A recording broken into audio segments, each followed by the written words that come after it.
the thing that is striking is a scientist should follow the truth wherever it leads, and if it leads to the rejection of something you've held for 20 years, so be it. So be it. That's the way. That's pride.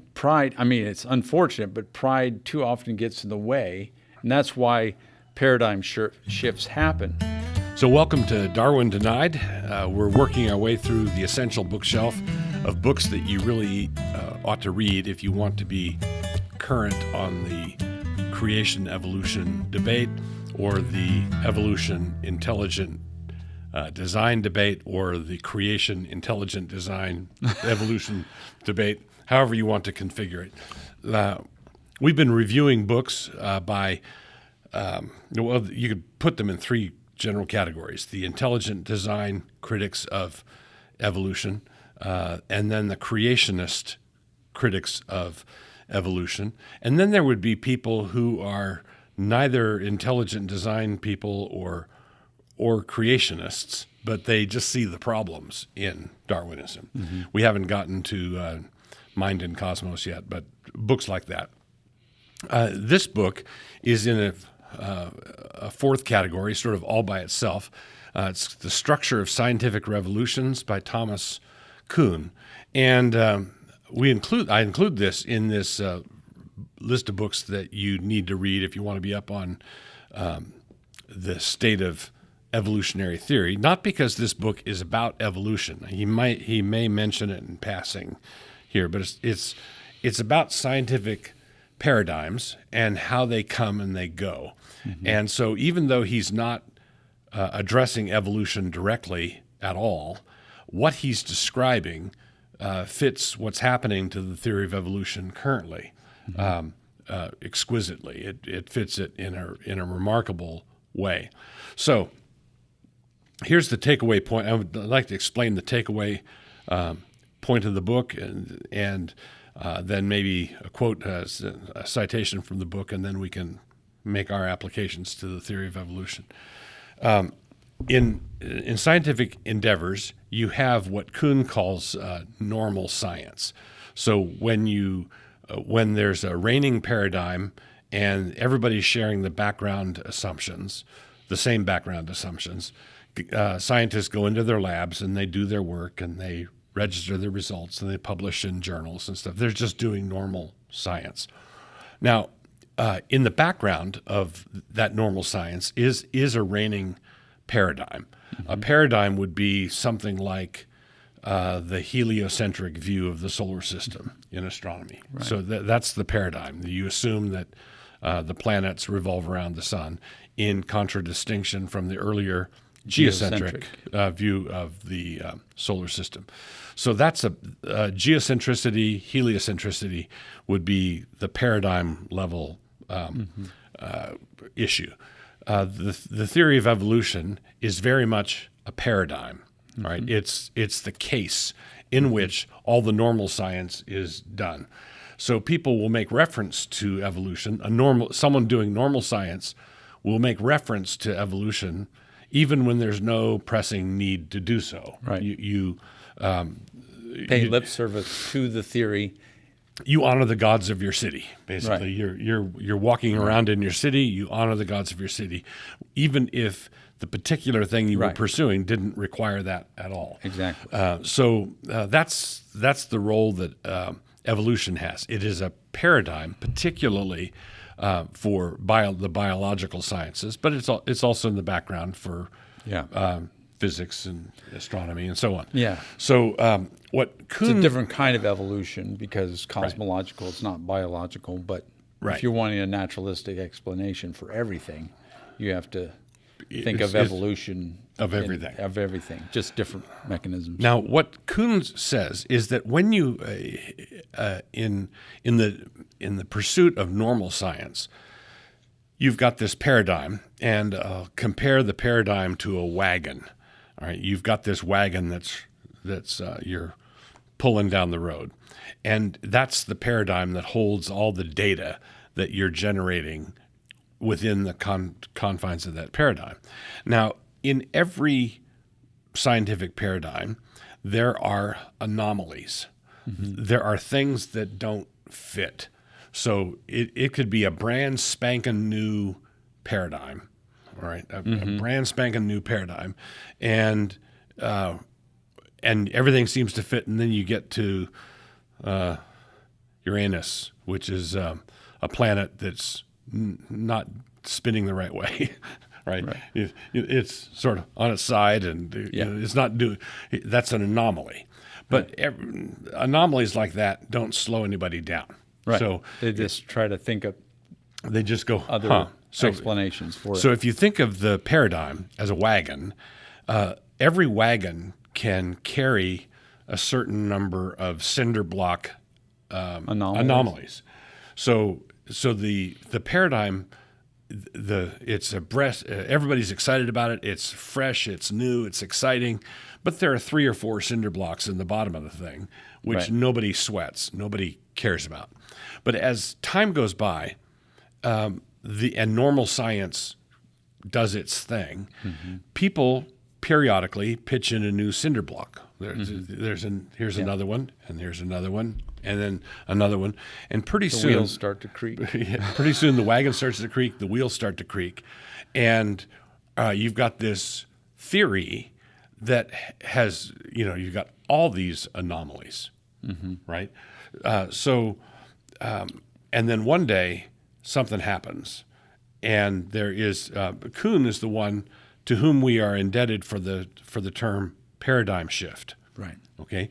What happens is someone says, "Hey, wouldn't it be simpler if the sun were at the solar? If we put the sun at the center of the solar system, then we don't have all these planets doing their epicycle backflips.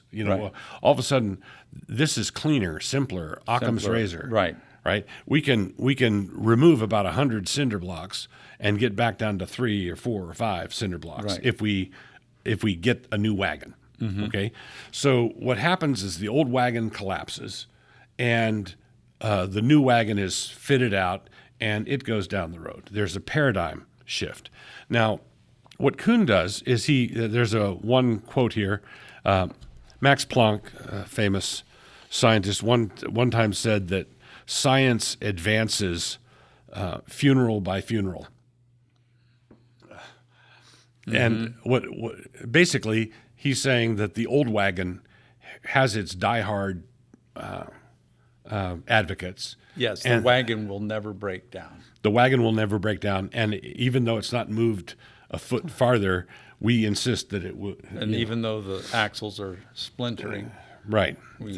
Now, if I could just insert using the example of a wagon, there's a delightful poem by Oliver Wendell Holmes talking about I think it's an analogy of a theological paradigm, New England Calvinism. Oliver Wendell Holmes wrote a poem called "The Deacon's Masterpiece," or the wonderful one-hoss shay. So a deacon built this shay, this carriage that would last. Only the best materials. It had no weak point. Everything about it was. And so the carriage ran for 100 years and then collapsed all at once. Everything collapsed. Everything collapsed at the same time. That was a paradigm shift. The wagon collapses. So Max Planck says this. Kuhn says, quoting him, and Max Planck, surveying his own career in his scientific autobiography, sadly remarked that, quote, "A new scientific truth does not triumph by convincing its opponents and making them see the light, but rather because its opponents eventually die and a new generation grows up that is familiar with it." Right. So that's so true.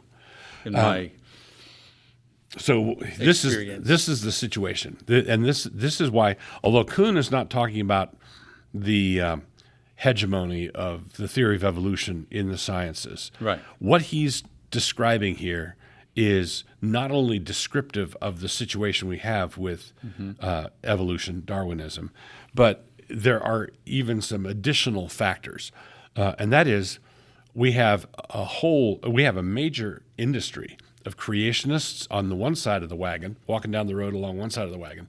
They've got their own wagon. They've got their own wagon, but they're throwing cinder blocks into Darwinian wagon. And intelligent design guys are walking down to the other side of the wagon, throwing their cinder blocks in. And 5 years later, nobody quite remembers. Often they heave the cinder blocks together, creationists and ID people. There's, hey, I need help with this. Yeah, go lend a hand over here.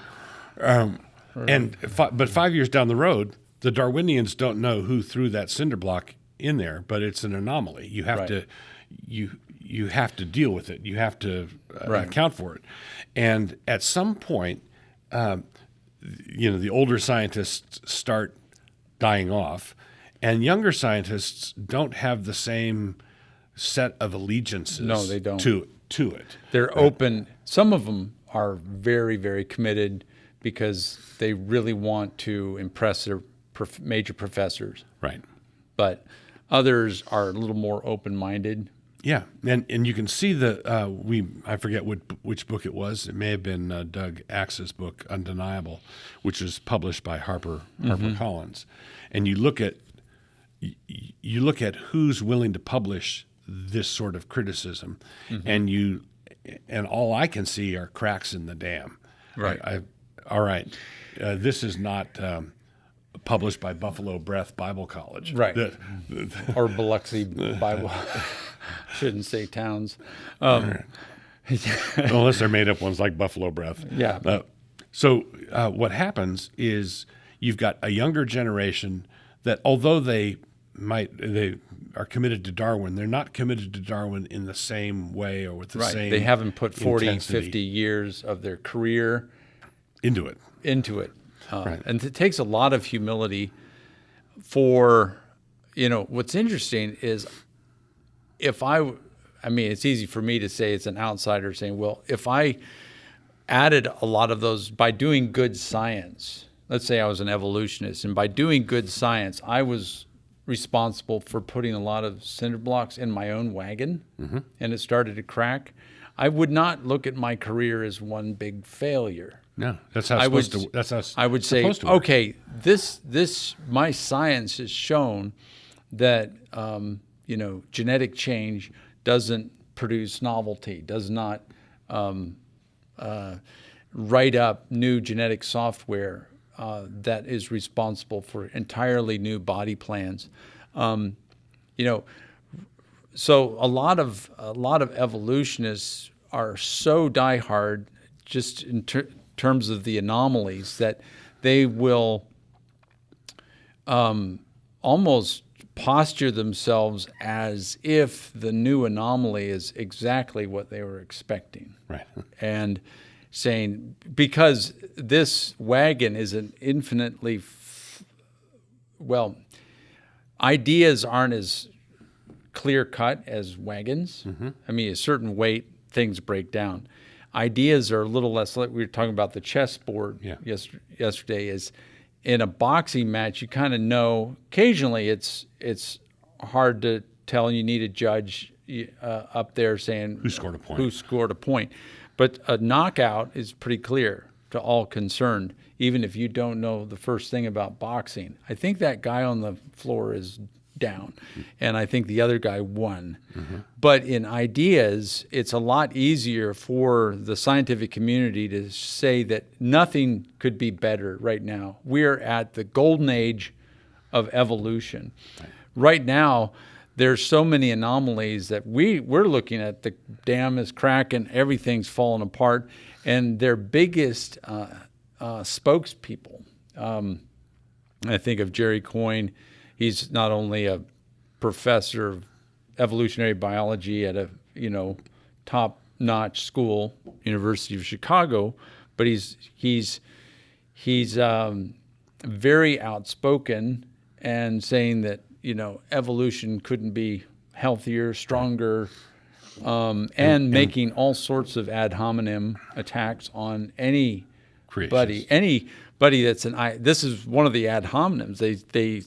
They'll take this is supposed to be an insult. Right. That any ID person that criticizes evolution, they call an intelligent design creationist. The creationist is tacked on as a sort of a jab, an insult, because the some ID people they are ID and they're creationists and they're fine with that, Yeah. But some ID people are not fine with that, and they just it gets at them, and Coyne knows, particularly Coyne, but there are others that will resort to that kind of insult because it's easy to. And he's actually being the Baghdad Bob of Darwinism, right? Explain. Explain. So back in the first Gulf War, when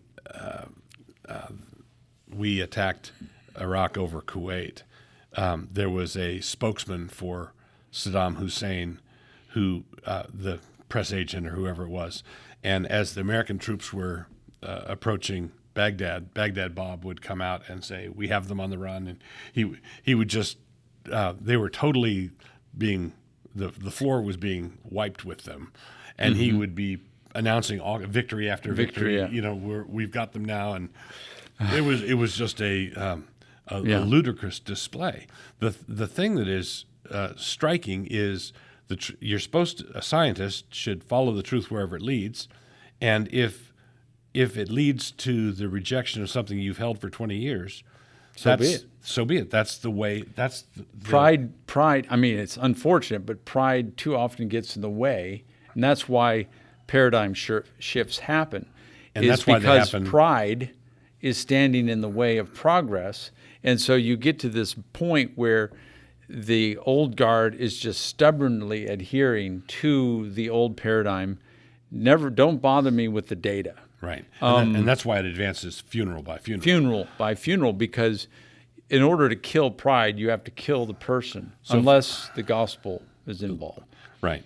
So if I could appeal to another book of the same nature, it's not a book that's not talking about evolution, but it applies to evolution in spades, and that would be Talib's book, The Black Swan. One time I wrote on my blog or something like, any remarkable historical event, regardless of how remarkable it is, if this historical event happens, then in the aftermath of it, any number of competent historians will be able to show how that event was inevitable. Right. So pull together all of the pieces of that's what they can go back and view the game film, and they can say, well, an example would be the collapse of the Soviet Union. When the Soviet Union went down, when I grew up in the Cold War, the Soviet Union was this monolithic thing that was just a fact of life. It was just the way it was. I remember reading an article or seeing an article predicting the crack up of the Soviet Union, which was at the time just crazy talk. It was just absolute crazy talk. But then when the Soviet Union collapsed, any number of historians can show that this was actually inevitable. Right. But it wasn't so inevitable that they were able to predict it beforehand. But after the fact, they were able to show how inevitable it was. Same thing with something like the earth-shaking epic of the Reformation. The Reformation appeared to the people at the time like a thunderbolt out of a clear blue sky. But any number of historians can show how the Reformation was necessary. And it was, So if we fast forward 50 years, and Talib calls this basically that kind of event as a black swan. If we fast forward 50 years and we are standing in the rubble of Darwinism. Woo-hoo. I hope I would be 107. Yeah. So let's not likely, but so let's say I would do a jig in my wheelchair. But yeah, you bounce your wheels. So looking back, when Darwinism collapses, any number of scientific historians will be able to predict over the course of the decades running up to that collapse, right, how inevitable it was, because they will be able to see the anomalies where currently we throw another cinder block into the evolutionary paradigm, and Jerry Coyne can say, can you see? I'm not listening. I'm not listening to you because you're a whack job creationist. Right. I'm not listening. But the cinder block is still in there. Right. You still have to carry the weight of that. You still have to answer how it's possible for the cell to organize itself the way it's not even it doesn't even have a self to organize itself with. It's just a mashup, right? Yeah. So I'm hoping it won't be 50 years. I think it'll be sooner, because once some data can be pretty impactful, almost like a knockout punch. I think right now they can just dodge a lot of the blows and pretend that those blows didn't shake the theory up. But I think that there's been a few torpedoes under the waterline that and they above the waterline, everything's good, the flags are flying, but down in the engine room, right, there's a lot of someone's sweating sailors, and So back in the 70s and 80s, the Institute for Creation Research and people like Dr. Gish and would travel around. Early pioneers. The early pioneers. They could get people to debate them, right? There would be debates. But over the last 20 years or so, the strategy has appeared to have been, I think I read in Dawkins' book that to appear with you in a debate like this would look great on your resume, not so great on mine. Right. Yeah. So they don't want to give ID or creationism any kind of platform or credibility, because if we even debate you, we are conceding too much. We are taking you seriously. Right. And right now we just don't want to take you seriously. And that strategy had some good short-term benefits for them, like they could look serene and above it all, but that just left us free to throw cinder blocks into their wagon. Right. And book after book, and there doesn't appear to be any sign of a let up. The more we discover about the world, the more we discover about what's going on at the cellular level, the more we discover. It just keeps getting. The complexity, as we've talked about this before, the complexity just keeps getting just it's been, we've known it to be complex for many, many decades. But as we unveil more and more about the inner workings of the cell, and then at even the macro level and all of the interactions going on within the body, and all sorts of chemical signals and communications and feedback mechanisms, the complexity problem just keeps getting bigger and bigger and bigger and bigger. And the toolkit of evolution, and a lot of people say, in the cutting edge, people will say, well, Darwinism's been dead.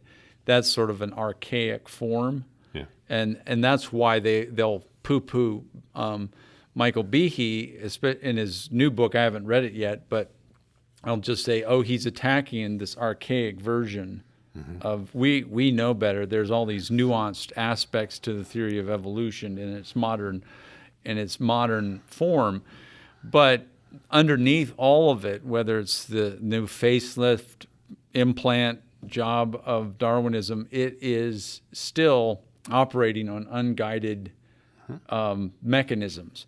And when you just keep finding more and more specified complexity, it boggles the mind. You really have to turn the other way. I'm beginning to wonder whether they have this amazing faith in such a little toolkit. This toolkit of mutation, natural selection, a few other mechanisms thrown in there. All of it is unguided. And the faith that they have in this time, it's like a little kid's toolkit, saying, this toolkit built the 747, and worse than without that. anybody. Lunar landing module. Yeah, lunar landing module, or these satellites that land on Mars or go to the edges of our solar system, and we're looking at pretty much the same toolkit. They'll rename a few things, add a few nuanced ideas to the theory, but underneath the current theory, it's all unguided. And this practice of while they've been trying to serenely ignore the ID guys and the creationists, that's bought them a little bit of time, but that means that the creationists and ID people have been refining their arguments, publishing new books, discovering new things. So the critics of Darwin are in fine fighting trim. They're in shape. Right. And when it finally gets to the point where the evolutionists realize we have to defend our citadel, we're going to have to fight, we're going to have to engage, they're not going to have anybody capable of doing that. They're going to try to debate, and they've been so used to misrepresenting what we're saying that they will, which you can get away with if you're a classroom lecturer at a state university. You can tell all your freshmen, creationists think this, right? But if you're in a debate, if you finally get to the point where you have to close and you have to debate with him, and he says, "No, I don't think that," and your little straw man, version of me isn't going to fly when I'm in the room, right? And so what this boils down to is, I think that we're observing, and again, Kuhn is not saying, look at evolution fall apart. Right, because he would probably be an evolutionist. He would be an evolutionist, but what he describes when he's a masterful scientific historian describing a number of the transitions, and he sees how these transitions happen, and he describes it in such a way that a creationist or an intelligent design reader reading this book would say, "Oh, he wasn't talking about." It's like an old age doctor describing how someone dies, and have you say, "Oh, that's my Aunt Millie," or someone's going to say, "Oh, that's the theory of evolution." That's where we are. That's exactly where we are. Yeah, when I was getting into my master's program, my major professor said, I just heard that you were Doug Wilson's little brother. And I said, and I was just about to be accepted, and he said, just wanted to discuss that with you just in case there may be some irreconcilable differences come thesis time. And I allayed his concerns by just saying, well, it seems to me it was sort of an agricultural... Doug was born first, and I couldn't do anything about it. And I basically said, well, it seems to me I could write it was an agricultural entomology. And so I thought, well, couldn't I just, get my data, analyze my data, and not really pay lip service. He was just so used to having people incorporate it into the thesis, and I suggested that I just present the data, analyze the data properly, and not really weigh in one way or another, and that seemed to satisfy him. Now, it was a moot point because I did a non-thesis anyway, but that was just a concern. And it really is, I think we need to pray for a lot of the old guard to be humble enough to switch. But you reminded me of a point that we've not yet made in this as we're setting up for this paradigm shift. Mm-hmm. The new guard, the ID people and the creationists are every bit as credentialed. Yes. As the old guard. So the mudslinging, they can't say you got your diploma from a cereal box, right? Yeah. You say you guys trained us. And we're just thinking outside the box outside the paradigm, and this explains a lot more. Right. So,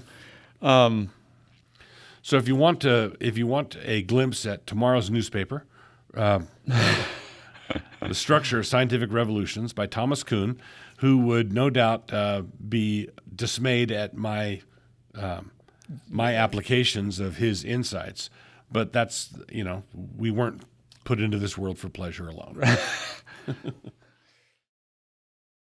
Your chances of surviving the first day of the Normandy beach invasion are radically, radically superior to your chances of surviving spiritually your time at college. Approximately 70% of those students who were engaged in church activity in high school have ceased being engaged in church activity by the end of their freshman year in college.